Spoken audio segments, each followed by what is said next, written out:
All right, Jordan, thank you so much. We have Tiger Palafox from Mission Hills Nursery. How you doing? Morning, guys. Hey. Longtime pro. He's here with us today to help us learn how to make a raised garden bed simply at your own home. Is that what I'm standing in, or am I standing in manure? You're standing in the future of food here, all right? Nice.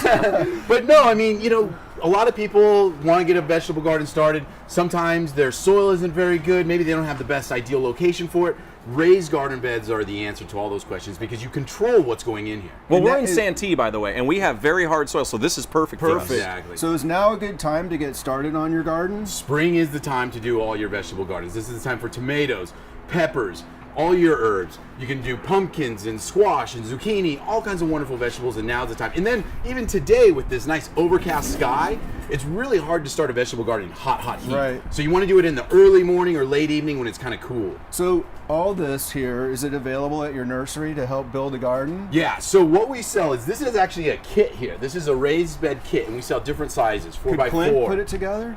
All it took was that drill, and even the screws are provided in the kit. Okay, hold on. The reason, folks, that Greg is asking that question is because if I can do it, anyone can do it. Tiger, could I do it? You know You me. could do it. I think you might have to You're help in! him. Yeah, exactly. So but I mean, 4x4, 4x8, different sizes, as far as the size that you want. And then we recommend using the proper soil inside this. So you're not just going to take regular dirt and put it in here. You're going to use like a raised garden bed soil, or we really like the orange bag over here called Soil Booster. So those are the wonderful things. And then, here's a wonderful product, and this is called Moist. This is coconut fiber, and what it does is it absorbs water and then slowly releases it naturally in the soil. So you're saving water by using that. You can water 50% less when you use that product wow. properly. Okay. So you sit out in Santee where you get these hot days, you'd have to water every day. This is going to allow you to skip a few days in between watering. Which I would skip for sure. And what about vegetables and fruits? What kind of things you should plant, or things that wouldn't really grow well in San Diego? Great question. A lot of it's going to be where you're located and what sunlight it has. So you have to think about that, because say you are at the means and your raised bed is in shade. You're not going to grow tomatoes and peppers because they need full sun. Right. So you have to think about that. But then the other thing that you want to think about is, what you're going to use. A lot of people think, I'm going to plant eggplant. I like the idea, but they've never eaten an eggplant. Yeah, so why don't plant it? Exactly. So, something you're going to use, something you're actually going to harvest and want to use, because when they grow, they're going to be needed to be eaten. Well, here's the thing, too, that you can also walk some folks through at Mission Hills Nursery along with the staff. What they may or may not like and what's easier to grow than others. Exactly. Maybe you're a novice, maybe you're advanced. For instance, cherry tomatoes are super easy to grow.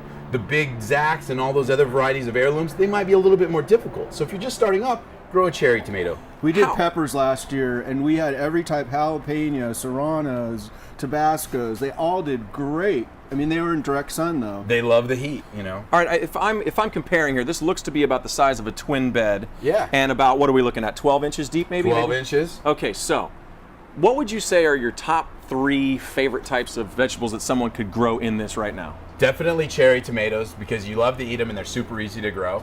You're going to also think about like a cilantro or basil or something like that, because you're going to use that often.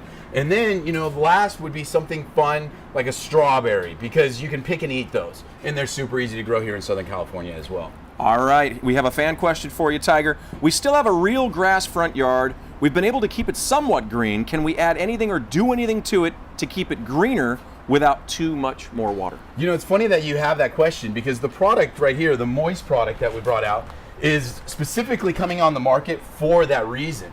Again, what they do with a new lawn or an established lawn is work it into the soil. So what you would do is aerate your soil, drop this product. It would then get embedded into the roots, and then you can water your lawn half as much, but still have the same results. So if you were watering once a day and it was okay, you can water once a day and now it's going to thrive. Seems like that'd be a really easy do-it-yourself project. Oh, definitely. You can get an aerator from a rental store, do it, and you can probably have it done in about 2 hours. All right, Tiger Palafox, Mission Hills Nursery. Call them. I'm telling you, I've been there several times. What a fantastic place to learn and grow. 619-500-9474. That's 619-500-9474. Thanks, Tiger. Thank you, guys. Good to see Have you. fun. All right, and now Jordan Frazier is with Pion Pools.